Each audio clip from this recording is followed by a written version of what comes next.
Okay, here's an assembly video for the DWE7485 compact table saw. I've taken it out of the box already. I've gotten some of the pieces out. Here's the safety thing. Here's the bench that it came with. Here's the this little piece right here is the fence. So this comes off and you can attach it right here. One of these, yeah, there we go. And then this thing locks it down. And I've never had a table saw before, so I had to figure all this out on my own. It's kind of complicated at first, but I've messed with it a little bit to get familiar with some of the pieces. This should slide back and forth. You can use the wheel. The lock for the sliding fence here is underneath here. Just pull it down, and that locks it into place where you can't turn it. So unlock it to adjust it. On the fence here, this little piece here just pops up, slides down this way. So when you're doing a wider cut, you can rest the material there. And then as it gets closer, you just fold it up. Now the blade here in the middle, part of the instructions says you'll have to take this piece off. I don't remember what it's called right now without looking at the instructions. You just turn the lock button, pop it right off. You'll see the saw inside. One of the early instructions says to take these here, and everything's stored really nice on this thing. You'll take these two, and there's it's asking you to make sure those are nice and tight. And then one of the next instructions, without going actually through the instruction manual, is to, and I'm raising the blade here, raise it all the way up. Now this little piece here, you'll just turn this little knob a few times, and you take this thing out by pressing in on that little thing, and then that comes out so that you can put in the safety here, and you'll pop it right back into there, and then you'll need to press this knob down again to actually let it go in there. There you go, and then you can pull on it, make sure it's secure, and then tighten the knob. Good. And then there's that. These out of the way. So you can always put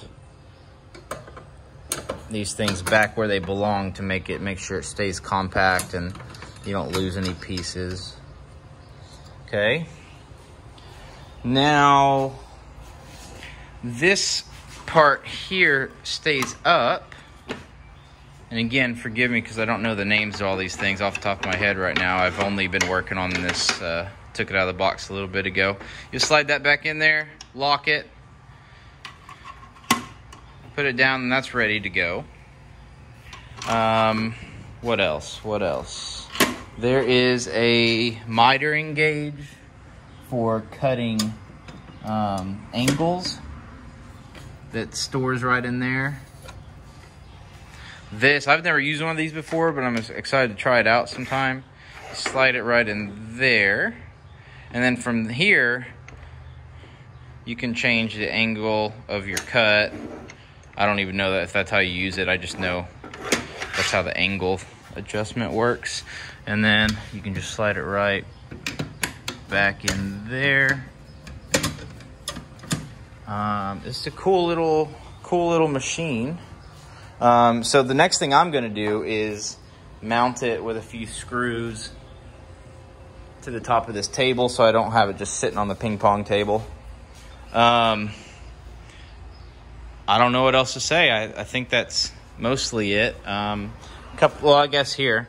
So here's the safety for the on button. Obviously the power is not on right now.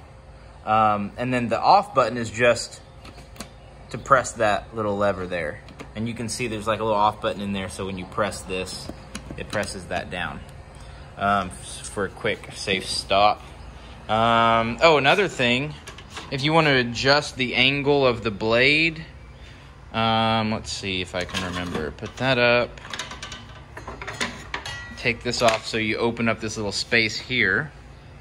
And then you can kind of, how did I do this earlier? I don't even remember.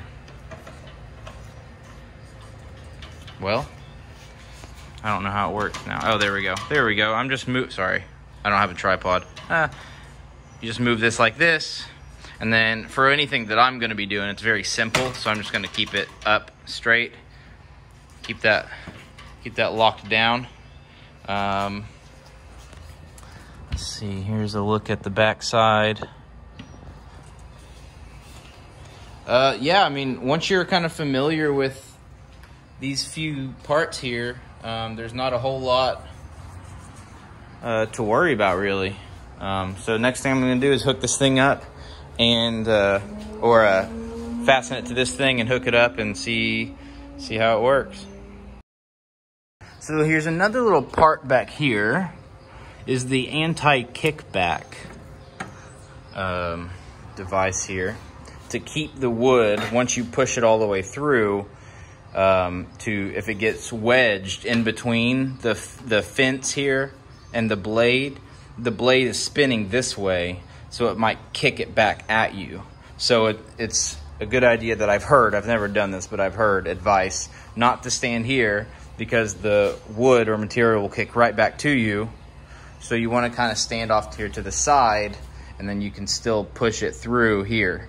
So this little device here, the anti-kickback thing, so if the wood starts to come back this way, these little spikes here will kind of prevent that. So there's a little button here. You'll press that, insert it into this little space here,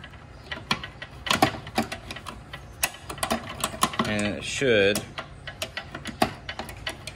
yes, well,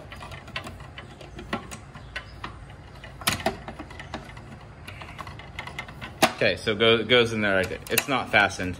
I don't know how to do it with one hand. It's hard to do with one hand, but it'll fasten in there. It'll kind of click, make sure it's obviously not coming off like mine. But you'll put that in there, and then that'll prevent the wood from kicking back at you when you're pushing it through. And then this cool thing I've never even seen before, the push stick. So you put the wood there, right? And you push it through like that, so you don't have to put your hand in there and get, your fingers chopped off. And then you can just store it back, I think. What is happening? There we go. Just like that. Nice. And I don't know what to do with this. It's a riving knife. Don't know what that means. But somebody who does this kind of work probably knows what it means. Look it up. Also, it's in the instruction manuals. And I did read all the instructions before I made this video, so I'm familiar with it enough to have assembled the parts and then not remember any of the names. So there you go.